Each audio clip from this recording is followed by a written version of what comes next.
saiamos do Brasil, tomemos um avião da American Airlines e vamos para Washington, D.C., onde começamos o programa, aliás. Mas Trump,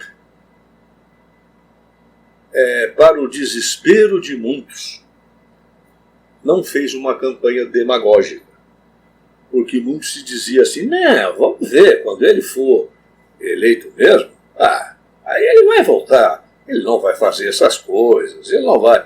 Ele está nomeando as pessoas que vão assessorá-lo, que vão fazer exatamente o que ele prometeu. Quer dizer, existem exageros, vamos dizer que ele vai expulsar 11 milhões de mexicanos, ilegais, né? A maioria do México. Tem São Domingo, tem até brasileiro, aos montes. Talvez os 3 milhões de que têm problemas criminais sejam realmente expulsos. Ele já se está vendo o resultado da fábrica de ar-condicionado indiana, já falei, e agora, recentemente, a Ford desistiu de abrir uma fábrica no México e está reforçando a fábrica no estado de Michigan, que, aliás, aonde, surpreendentemente, Trump ganhou, como indiana, e abrindo 700 vagas, 700 empregos. Isso tudo está acontecendo em função de uma visão que é preciso ter bastante cuidado com as palavras que estão colocando no projeto político econômico de Donald Trump. Protecionismo. Esta é uma palavrinha safada, pilantra, mentirosa, porque isto não é protecionismo. Todos os países fazem. Tenta comprar um carro importado aqui no Brasil direto. Tenta. O carro que entra aqui no Brasil importado é importado dentro de determinadas leis e pagamento de vários impostos que deixam os carros, por exemplo, um carro custando 400, 500 mil reais. Quer dizer, por uma pequeníssima elite que é capaz de comprar esses carros. Mas agora, o que o Brasil já fez de certo? Promete fazer uma fábrica aqui e começa a construí-la, ok, você vai ter uma isenção de tais impostos. É isso que está se fazendo. Eu muito frequentemente vou para a região lá de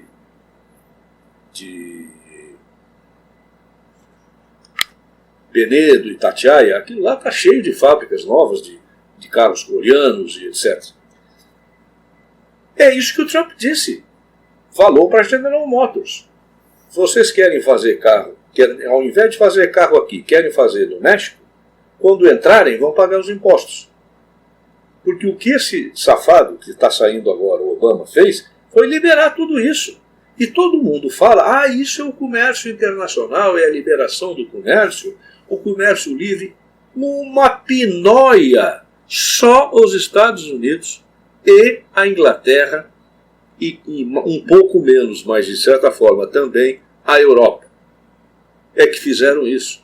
Isso está servindo para encher os bolsos de paisecos da América Latina, da África, não sei de quê, do Oriente e da China, e principalmente da China e do México. Por quê? Eles abriram. Agora, e por que nós não abrimos aqui também? Por que os outros países não abrem? A Inglaterra, antes, uma das razões do Brexit foi exatamente o enorme desemprego na área de pesca. A Inglaterra quase teve que fechar todos os pesqueiros dela, porque a União Europeia colocou pesqueiros lá dentro e já sei, é só aqui que se pode produzir. Agora, o que acontece?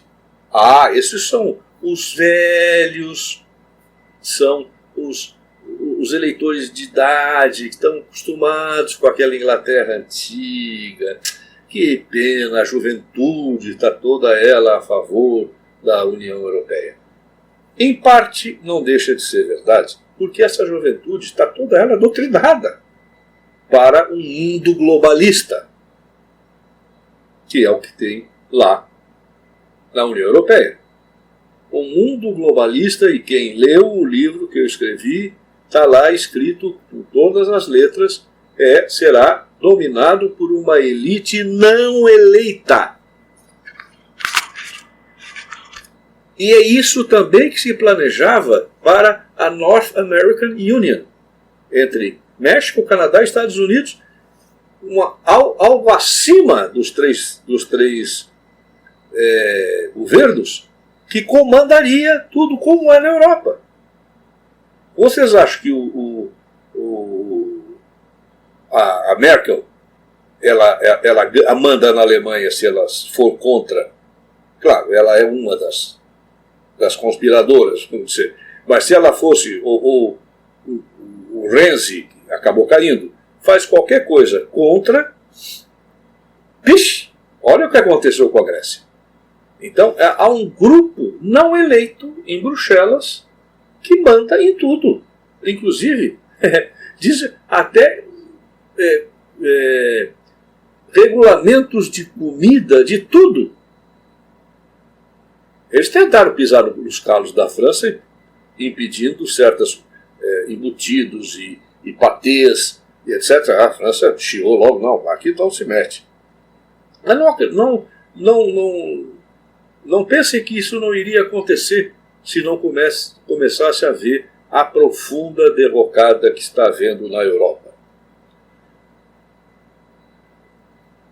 Antes de falar um pouco mais sobre isso, voltando atrás, está lá no meu site, e eu distribuí para alguns, eu traduzi a entrevista que Sean Hannity fez com Assange, em que ele desmistifica e desmente totalmente essa ideia de que foi a Rússia que hackeou os e-mails pessoais da Hillary, do Podesta e do National Democratic Committee. É mentira. Ele não vai dizer qual é a fonte. É óbvio que ele não vai dizer qual é a fonte. Senão ele acaba com o Wikileaks na hora. Ele diz, olha, foi o fulano que mandou, pronto, ninguém mais manda nada para ele. Agora, não foi a Rússia. Mas isso ninguém está acreditando. Ontem mesmo no Jornal Nacional, as expressões da Globo são fantásticas. Eu até vejo não, o Fantástico eu não vejo, mas eu vejo aqueles jornais da Globo e da Globo News, às vezes vejo o Jornal Nacional, eu fico mais olhando as expressões, porque eu nunca vi jornalista fazer isso. Jornalista profissional fala neutramente sobre as coisas. Eles, isso aí, ele está dizendo isso, o Assange, porque o Trump encheu a bola dele. Pronto, está tudo explicado. Só que acontece que eles ficaram o tempo inteiro dizendo que havia uma desgraça nos Estados Unidos caso o Trump ganhasse, e o que houve foi o Natal. O melhor Natal dos últimos 12 anos, um aumento de 5% do movimento em relação ao ano passado. Vejam só essas empresas que estão decidindo ficar lá, não há pressão nenhuma, como eles dizem. O Trump apenas, a pressão é essa, é aberta, não existe pressão por baixo, como funcionam os democratas. É pressão aberta. Você quer produzir lá e trazer para cá, paga imposto. Ponto.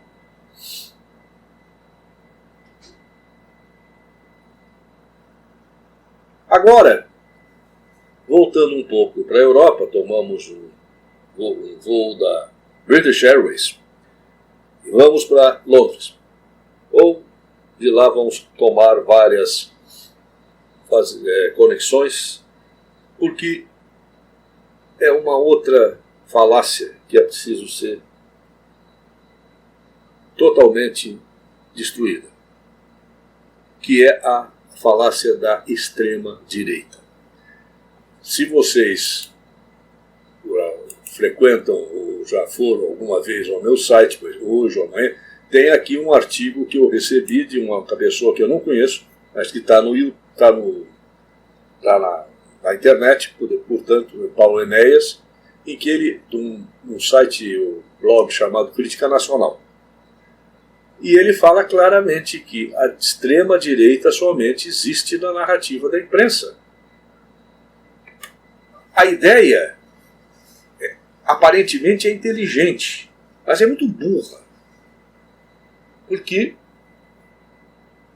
parece inteligente porque usar isso é acusar esses partidos, como o partido Fidesz na Hungria, o Alternative für Deutschland, o Partido da Liberdade na Holanda, o United States Independent Party, o partido do Beppe Grillo na Itália, acusá-los de nazistas e fascistas.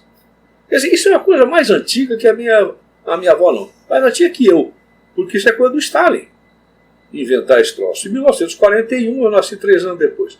Em 1941, como Hitler se voltou contra ele, ele inventou a história que eles eram opostos. E até hoje essa bobagem pega na cabeça de todo mundo. E pega porque houve a Segunda Guerra Mundial e todo mundo fica assim, será que vai voltar aquele horror do nazismo, aquele horror do fascismo? E ninguém se pergunta, será que vai voltar aquele horror do comunismo? Não, ninguém pergunta isso. Porque eles de tal maneira trabalharam bem as pessoas, através da imprensa e das produções de programas, das produções de cinema, das produções de séries e novelas de televisão, que as pessoas acreditam realmente que se o Alternative für Deutschland está crescendo na Alemanha, se ele conseguir botar um primeiro-ministro, como é o nome dela?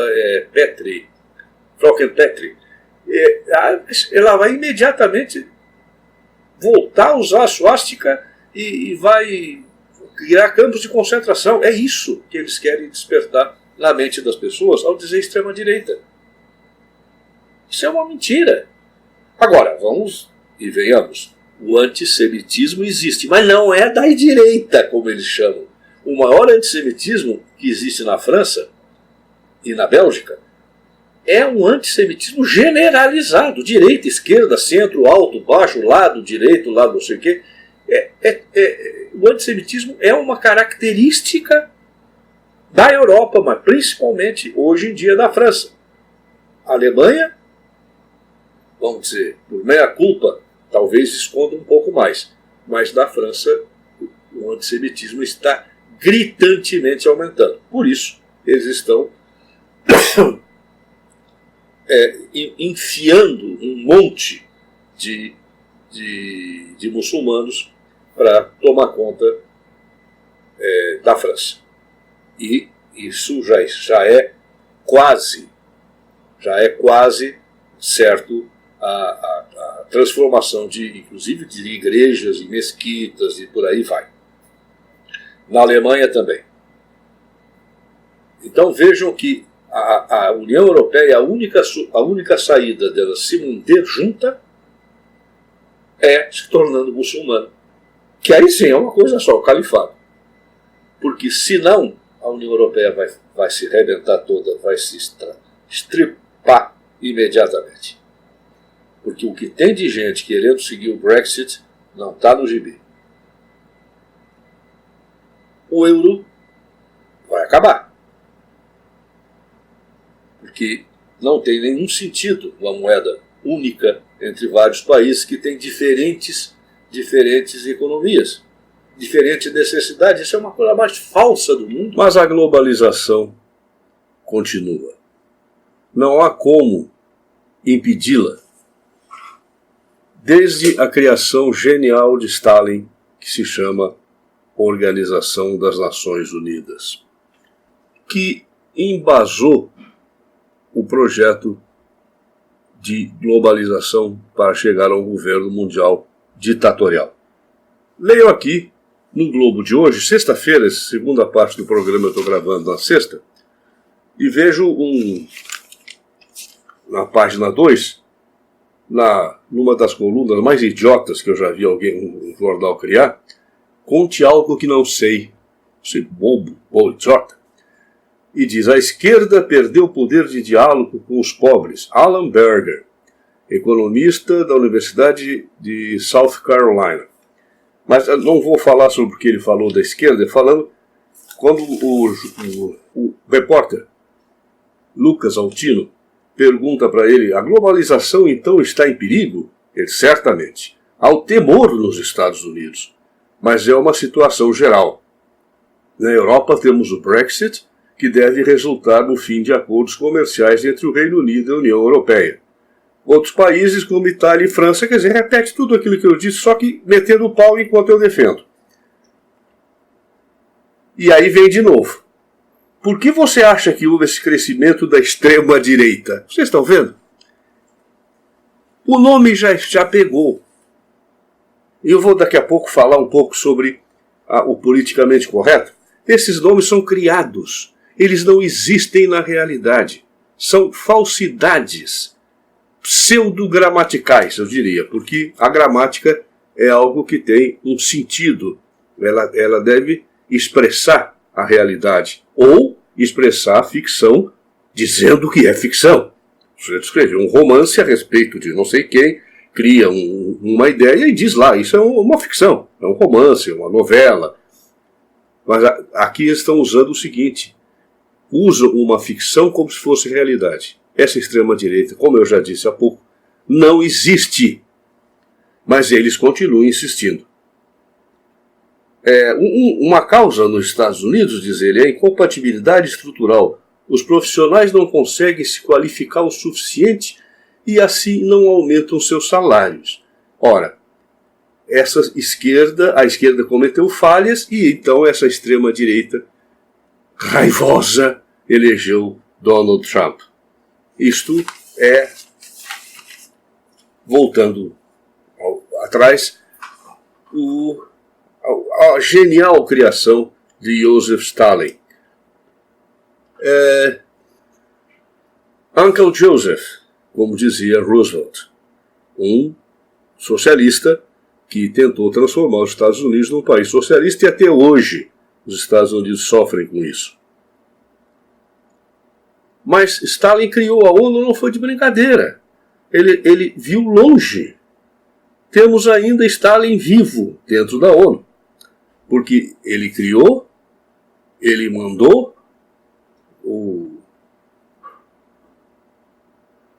o seu agente Alger Hiss, que fez a organização das Nações Unidas segundo a orientação de Stalin.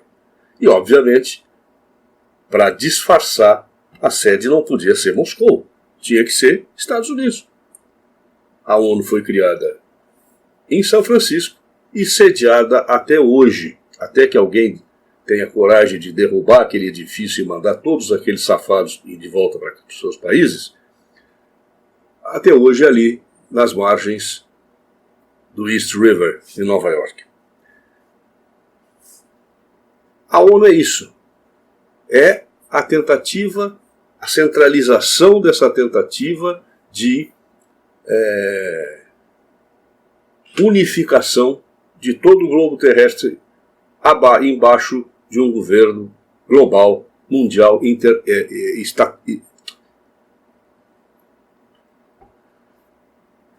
totalitário.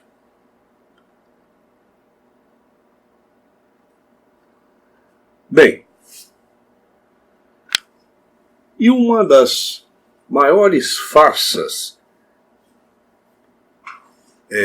cometidas por essa organização foi a criação do Estado de Israel. Como eu falei antes, o que estão se apossando aqui, os globalistas, do movimento espontâneo das massas, para dominar as massas e ficar dominando e mandando, através desses movimentos Brasil Livre e do Vem Pra Rua, e agora do Brasil Paralelo, nós vamos encontrar a mesma coisa em relação à criação do Estado de Israel. O Estado de Israel não precisava ser criado por ninguém. Judeus corajosos, fugindo dessa horror que foi a Alemanha, a Europa nazista, já estavam se dirigindo para lá. A ideia da fundação do Estado de Israel é de Herzl, que é o movimento sionista, que foi fundado no final do século XIX, e desde a Declaração Balfour, anterior à guerra, que o Estado de Israel estava já, vamos dizer, em semente. Perdão, eu cometi um engano aqui, porque a Declaração Balfour já é de quase no final da guerra, foi de 2 de novembro de 1917. Balfour era o secretário britânico de Assuntos Estrangeiros. Isso está escrito em vários lugares no meu site, da história de Israel. Esses fundaram Israel. Logo depois da guerra, foram depois da Primeira Guerra Mundial, o movimento de Jabotinsky e, finalmente, em 1945-46, uma ida em massa, uma aliá, como se diz em hebraico, de judeus para a sua terra ancestral, que inclui a Judéia e a Samaria, que hoje o nome é Palestina. Nome falso, inventado, ou melhor, falso não é. Foi criado pelos romanos há 2000 e poucos anos atrás.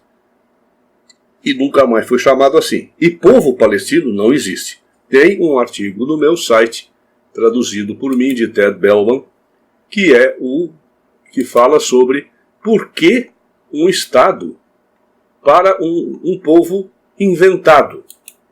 Porque sim, o povo palestino não existiu, não existe. Aquilo ali foi invenção do Yasser Arafat, sob o comando das Nações Unidas. E hoje, também no jornal, no mesmo jornal, eu leio esse já na página dos editoriais, uma página um artigo escrito por Rashid Abu Al-Sam. Eu quero fazer um parênteses aqui. Quando você vê o nome judeu, você não sabe o que vai sair daquele artigo. Porque tem judeus que são contra o Estado de Israel, tem judeus que são de esquerda e querem os dois estados, tem judeus ortodoxos, enfim, tem uma infinidade. Mas quando você vê um nome árabe, dificilmente será diferente deste aqui, que diz verdades sobre israelenses e palestinos. Em primeiro lugar, já começa com uma mentira, porque realmente o povo palestino não existe. Agora, tem uma coisa interessante aqui, que ele diz o seguinte: um Estado palestino independente na Cisjordânia e em Gaza, com Jerusalém Oriental como a sua capital, é o que todos os palestinos e árabes querem. Se tivessem isto e os palestinos não vivessem embaixo da opressão israelita, os ataques contra israelenses cairiam dramaticamente. Isso é a maior mentira que pode existir sobre aquele conflito. Foi exatamente como eles estão forçando desde os acordos de Oslo. Terras por paz, land for peace. Com isso, eles pretendem pegar uma partezinha aqui, uma partezinha ali, e até acabar com o Estado de Israel. Aí acaba realmente o conflito. Só que, eu vou repetir a frase do Benjamin Netanyahu, quando disse: se os árabes se desarmarem, a guerra acaba. Se Israel se desarmar, Israel acaba. E é exatamente isso que está acontecendo. É isso que esse sujeito aqui mente ao dizer que estaria tudo bem. Eles não querem paz, coisa nenhuma, eles querem jogar os judeus no mar. Portanto, vejam como essas coisas colam. Se falarmos agora do politicamente correto, um pouco que seja, vocês verão que como as coisas ocorrem, que foi lá por 1960 e poucos, realmente, que apareceu pela primeira vez o nome povo palestino. Quer dizer, em pouco mais de 50 anos, o que aconteceu? Todo mundo acredita que existe um povo palestino. Isto é a base do politicamente correto, que todo mundo atribui a Goebbels, volto a dizer, mas não é. É uma criação de algo que take for granted e que, pronto, acabou. Todo mundo fala Palestina, quem não fala fica para trás, dizendo, ué, mas o que é isso? Mas rapaz, você não está vendo? É Palestina, pô. Foi criado, a ONU criou 2 estados, Israel e Palestina. Mentira!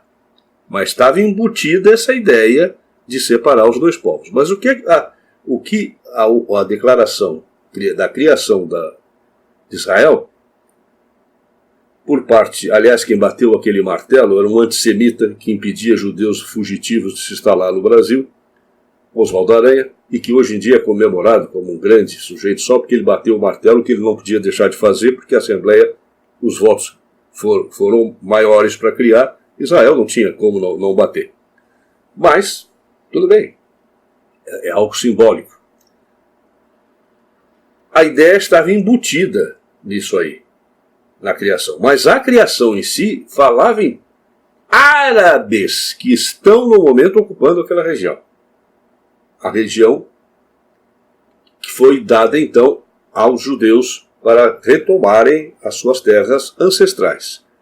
Então, hoje em dia, eles já mentem e ninguém vai ver lá na declaração de criação do Estado de Israel que não fala palestino, não.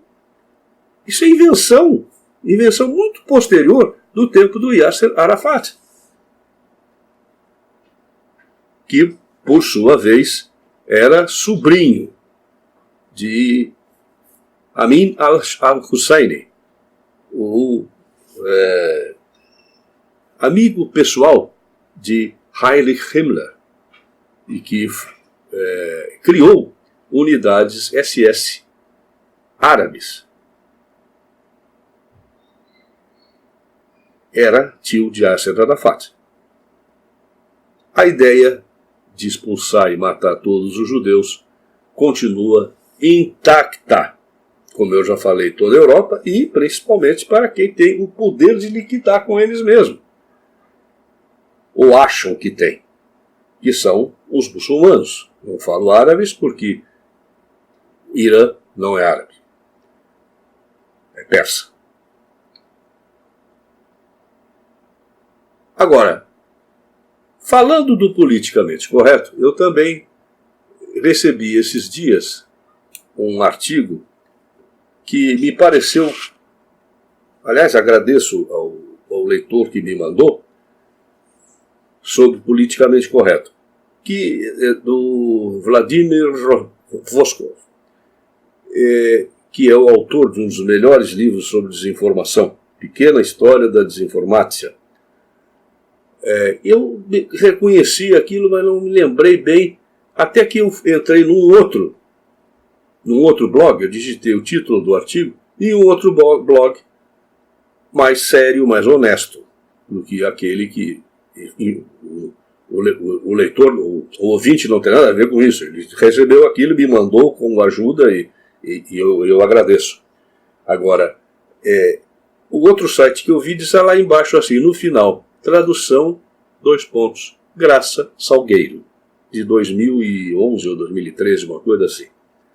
Olha, vocês veem como existe sacanagem. Você põe lá no seu próprio blog, não diz quem traduziu, também não mente, não diz que não fui eu que traduzi, mas omite o nome da verdadeira tradutora, que foi Graça Salgueiro.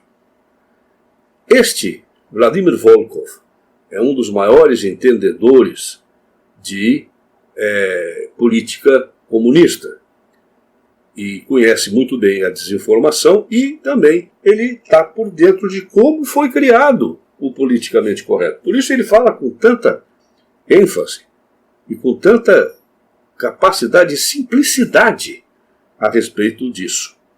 Mas um ponto que eu quero enfatizar é quando é uma entrevista, um repórter, e o repórter pergunta ao Volkov: como combater o politicamente correto? E ele diz: olha, é muito simples, é só não aceitar e continuar dizendo as coisas pelo nome certo. Ele diz: um sujeito que é cego, ele não é deficiente visual. Não existem pessoas com necessidades especiais, existem pernetas, manetas, aleijados de todos os tipos, etc. Esses são os nomes que sempre se usou. O politicamente correto é uma mistura, como ele fala muito bem, de três coisas: restos arcaicos do cristianismo primitivo, marxismo e também restos, vamos dizer, sobras que não prestam do freudismo. E é verdade, porque explora-se, de um lado, a misericórdia. Não vamos chamar um sujeito de perneta, ele tem necessidades especiais. Isso é muito cristão. Não é mentira. Que o cristianismo é mentiroso, é verdadeiro. É também uma forma de se rebelar contra a parte consciente e racional. Portanto, são restos do freudismo. Não estou dizendo da psicanálise, do freudismo. E, obviamente, que por trás de tudo isso, e unindo tudo isso, são as ideias marxistas, que conduzem esses restos dão um sentido específico para esses restos, que é a modificação do senso comum, como veio a dizer mais tarde Antônio Gramsci. Hoje em dia, por exemplo, favela continua sendo favela. No entanto, os sujeitos falam: eu moro numa comunidade. Isso é uma coisa mentira, é uma falso. O cara se sente melhor porque diz que mora na comunidade, não que ele é favelado, mas ele é favelado. É uma mentira, é uma invenção da boca para fora. O sujeito sabe que mora no mesmo lugar que sempre morou, num barraco horrível, morrendo de calor, de frio e sem água, e uma série de coisas, mas fala: não, aquilo é uma comunidade. Claro, notem bem que a palavra também é bem escolhida. Comunismo de idade. Várias dessas palavras politicamente corretas são muito bem inventadas. O termo novo é bem inventado. Eu diria, por exemplo, que negro é negro, não é afrodescendente. Aqui no Brasil, branco ainda é branco. Nos Estados Unidos não é mais, não. Eu já falei isso várias vezes. É caucasiano. E índio? Não, índio não existe. Existe nativos da América. Essas coisas todas têm um sentido muito claro. Despertam, como diz muito bem Volkov, certos restos do cristianismo primitivo, de benemerência, de misericórdia, de compaixão pelos outros, despertam sentimentos irracionais que foram abordados por Sigmund Freud e que ficam no inconsciente e evitam o reconhecimento por parte de cristãos e de quem e todo o restante da humanidade que pensa. A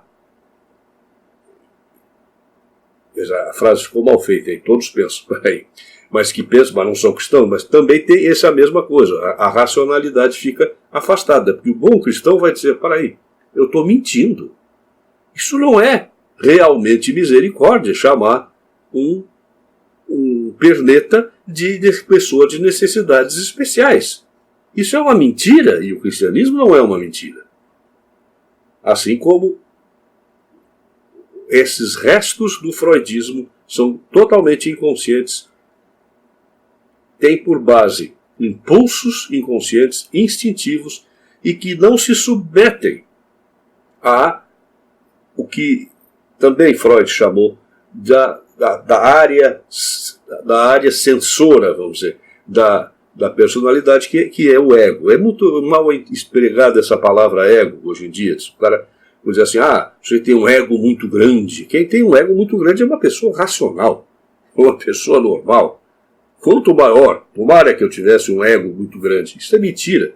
Eles empregam isso para dizer outra coisa, que é narcisismo, que é algo primitivíssimo e que não tem nada a ver com essa troço chamado ego. É outra coisa. Então, isso é só uma digressão. Mas, então, não se submetem a isso. São partes que ficam boiando, vamos dizer, na superfície da mente humana e que vem à tona quando alguém diz, mas é muito feio chamar alguém de aleijado. É necessidades especiais. Então tá. Mas está dizendo a mesma coisa da mesma pessoa. Nessa altura, já tínhamos pego um avião da El Al e ido para Israel. Depois voltamos no tempo. E por aí vamos fazendo um programa meio pot-pourri, porque é o primeiro do ano e estou abordando diversos aspectos.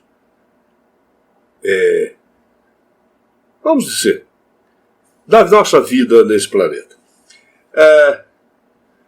Também sobre a ONU, eu quero chamar a atenção de que existem outras coisas por trás da ONU e por trás desse processo de globalização.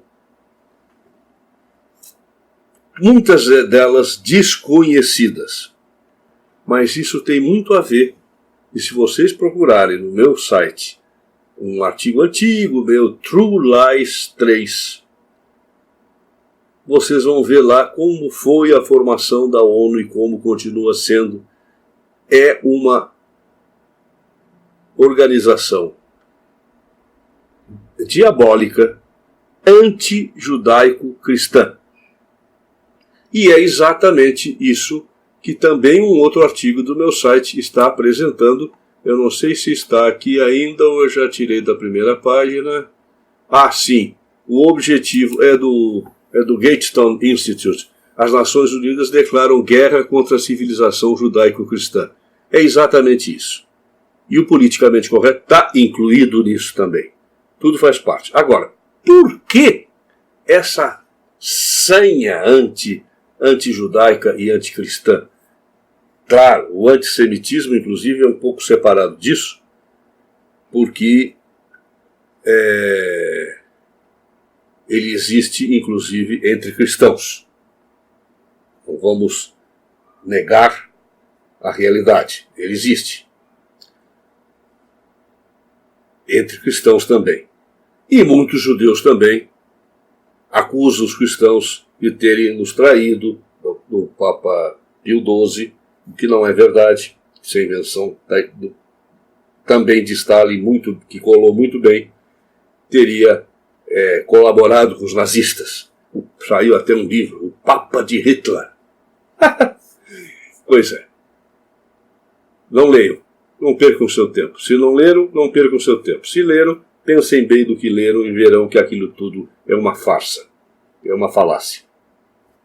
Mas então, tirando fora essas brigas entre irmãos ou primos, judeus e cristãos, tirando fora isso, por que esse horror do cristianismo e do judaísmo? Eu acho que eu vou dizer uma coisa que vão achar que eu estou meio doido. Porque muita gente não acredita que isso exista. Mas existe sim. Não precisa acreditar que diabo existe não, por favor. Não estou dizendo isso. Eu até acredito, mas não precisa acreditar. Mas que existe satanismo, isso existe. Basta procurar que vocês vão encontrar dezenas ou até centenas de milhares na internet de ligações de certas organizações satanistas.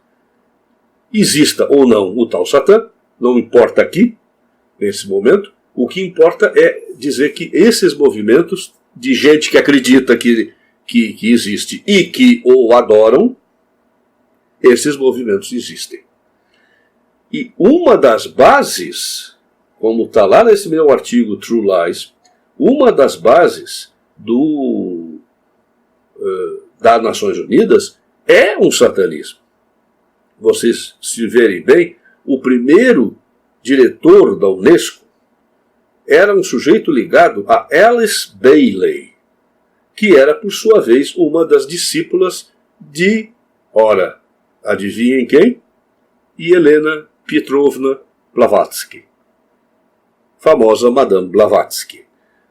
Ela, Annie Besant, fundaram uma editora que se chamava Lucifer Trust.